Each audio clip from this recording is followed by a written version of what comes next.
안녕하세요. 오늘의 셀럽을 알려주는 남자 올맨입니다. 2018년 세상을 떠난 천재 물리학자 스티븐 호킹은 살아생전 이 말을 자주 했습니다. 인간은 지구를 떠나야 한다. 그는 왜 이런 말을 했던 걸까요? 호킹 박사는 인구 증가, 환경 오염 등 여러가지 이유로 인류가 지구에서 살 수 있는 날이 얼마 남지 않았다고 판단한 건데요. 그가 제시한 대안이 있었으니 바로 200년 안에 화성으로 이주하는 것입니다. 마션이나 인터스텔라 같은 영화를 보면 인간이 화성에 가는 설정이 등장하기도 하니 전혀 상상을 안 해본 일은 아니지만 실제로는 실현되기가 어렵잖아요. 하지만 이때 내가 직접 인류를 화성으로 이주시키겠다 라고 선전포고를 한 인물이 있습니다. 바로 일론 머스크입니다. 아마도 많은 분들이 일론 머스크를 그저 영화 아이언맨의 실제 모델 정도로만 알고 계실 겁니다. 근데 왜 하필이면 수도 없이 유명한 사람들 중에 아이언맨의 실제 모델이 일론 머스크가 되었을까요? 영화 아이언맨의 감독인 존 파브로는 1963년작인 아이언맨을 현대판으로 리메이크하면서 토니 스타크의 모델로 아이언맨을 삼게 되는데요. 그 이유는 토니 스타크와 일론 머스크가 서로 닮은 점이 많았기 때문인데요. 40대 초중반의 나이, 억만장자, 공학자라는 공통점이 있어 그렇게 선정했다고 합니다. 제가 말씀드린 것 외에도 일론 머스크에겐 우리가 모르는 다양한 모습이 많습니다. 전 세계 최고 부호 중에 한 명인 그는 앞서 말씀드린 것처럼 인류를 화성으로 이주시키는 것을 목표로 다양한 프로젝트를 추진하고 있는데요. 그래서 오늘은 일론 머스크가 어떤 인물인지, 그리고 그가 정말로 우리를 화성으로 데려다 줄 수 있을지 이야기해 보도록 할게요.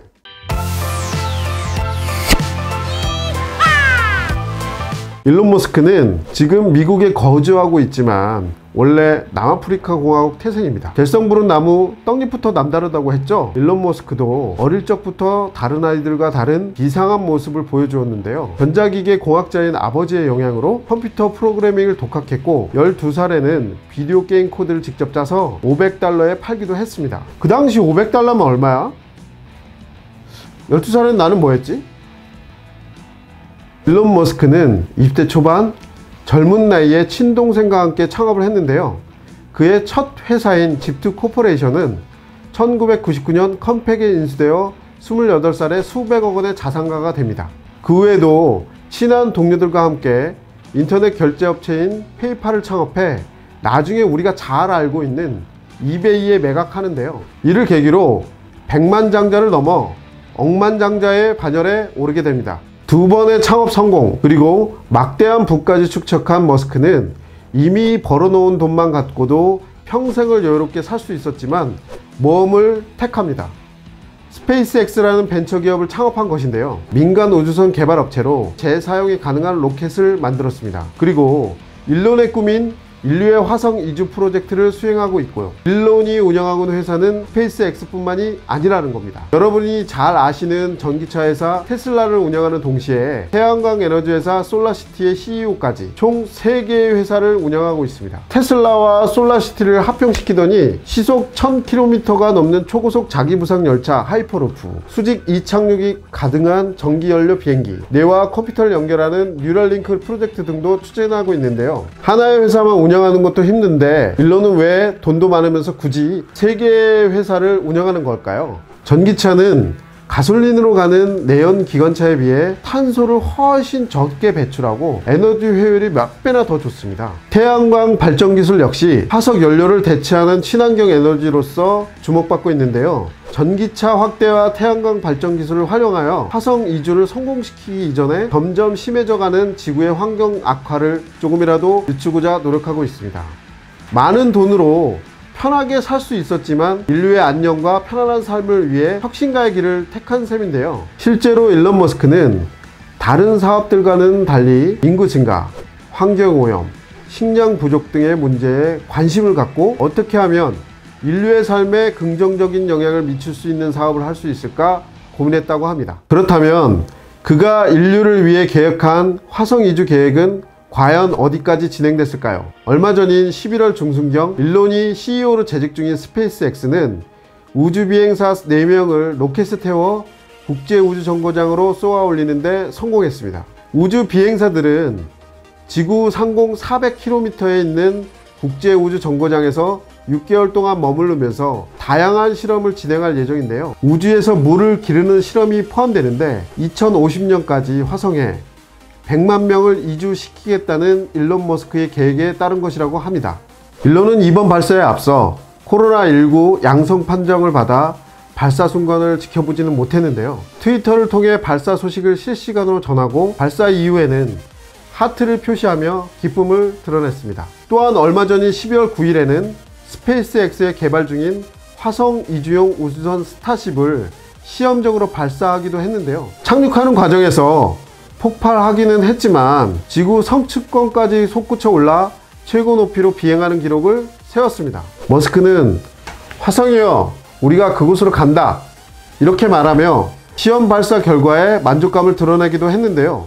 이렇듯 일론 머스크는 화성에 인간이 거주할 수 있는 환경을 만들고 인류를 이주시키겠다는 목표를 향해 차근차근 나아가고 있지만 이러한 성과를 이루기까지 고생도 많았습니다. 스페이스X는 이전에도 우주 로켓 발사를 시도했으나 여러 번 실패했으며 2008년에는 자금난으로 파산 위기를 겪기도 했는데요. 그러한 위기들을 극복하고 흑자 전환에 성공했을 뿐만 아니라 몇 년 안에 화성에 우주선을 보내 초기 설비를 완료하겠다는 계획을 세우고 있습니다.